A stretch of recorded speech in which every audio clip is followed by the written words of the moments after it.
If you're an educator who uses games, I guess you feel the power they can have to engage people. In fact, a game design process goes even deeper on benefits and opportunities for inclusion than just playing games. This video will guide you through the steps of game design, helping any educator willing to facilitate a game design process with a group. Hey, but what is game design? Game design is the process of creating a game from scratch by shaping the mechanics, components, systems, and rules of a game. When designing a game with educational purposes, there are 4 steps. First steps. How do we start?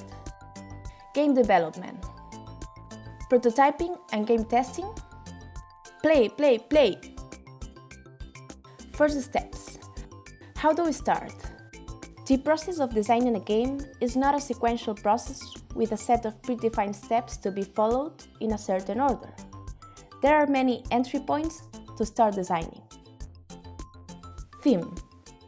Mechanics. The rules that govern and guide the player's actions.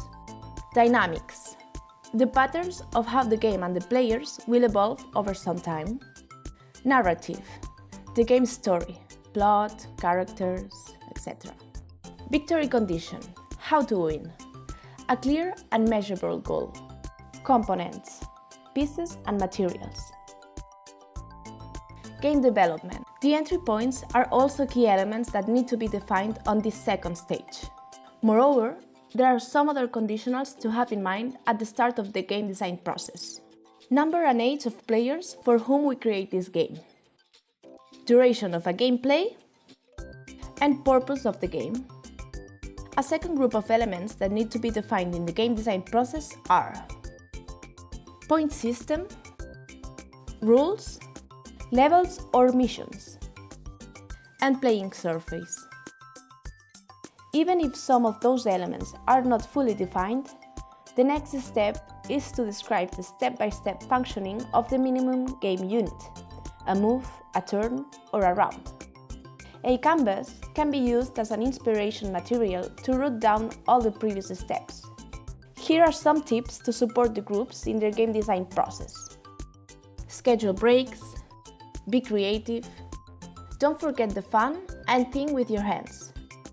Don't overthink and go from words to something physical that people can interact with. Don't get attached to a certain idea they have. Be ready to kill your darlings and let go ideas that may be great but don't make sense in how the game develops. After defining all these elements, a group in a game design process has an almost finalized game. However, the resulting game usually runs differently from what they had in mind. Managing expectations and taking the first gameplay not as a failure but as a part of the game design process is essential and can be very challenging for a facilitator. Prototyping and game testing. Games need to go through the loop of testing it, refining, and testing it again, as many times as needed to have a satisfactory game. This means it is a product that satisfies not only game designers, but also game players. We call this after testing game a prototype because it is playable, though visually it is still very raw.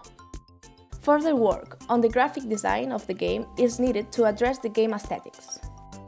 This part is essential to evoke desirable emotional responses in the players when they interact with the game system. Play!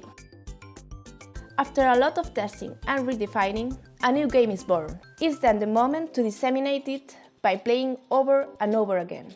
This is a fast overview of the process. As an educator, you can go with your group through all stages or only some of them.